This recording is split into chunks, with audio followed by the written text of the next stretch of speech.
Hello, Abby here again with the Royal Armouries education team, and today on our Home Learners Hub we are going to be completing our Saxon saga all about Beowulf. But remember, by the end of this video we would like to get the answers to two questions.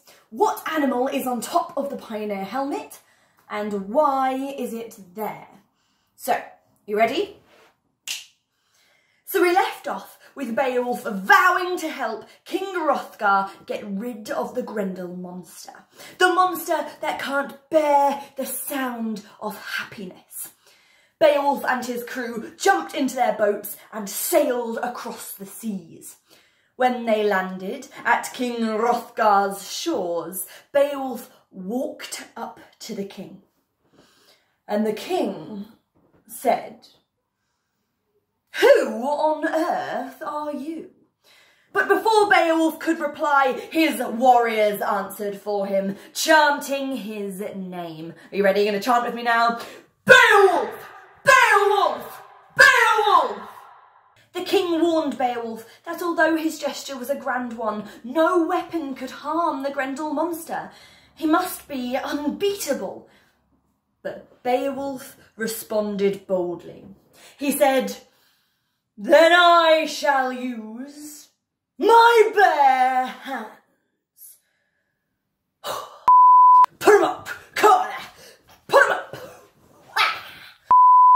Amazed by Beowulf's confidence and with the hope of finally bringing back joy to his kingdom, King Hrothgar opened up the mead hall one more time.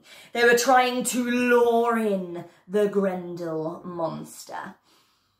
This time, though, they were prepared. Beowulf's warriors had used their shields to line the walls of the mead hall.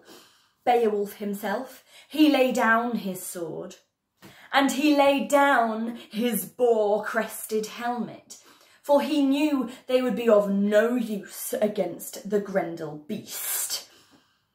And for the first time in 12 long years, the guests and warriors at the mead hall could finally feast again. They laughed.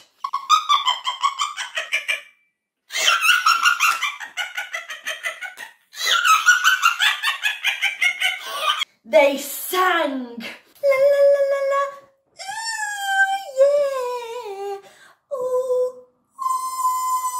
And they toasted, wassail, wassail, wassail. And once more they became tired, so they bedded down to sleep where they were.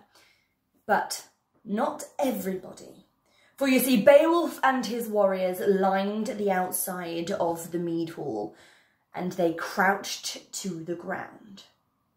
Deep in the moors, Grendel heard the noise coming from the mead hall, and his fury was so bitter that he made his way up to the mead hall and he ripped the doors from their hinges. The warriors were ready. Come on, warriors, jump to your feet. The first warrior, he grabbed his spear and he launched it straight at Grendel. But King Hrothgar was right. No weapon could harm Grendel. It simply bounced off of his skin. Then Beowulf leapt towards the beast and they engaged in a death grip. They pulled to and fro and to and fro and to and fro until there was a horrific ripping noise. And Grendel screamed, running off into the night. Grendel had left something behind. In Beowulf's hands lay the arm of the beast.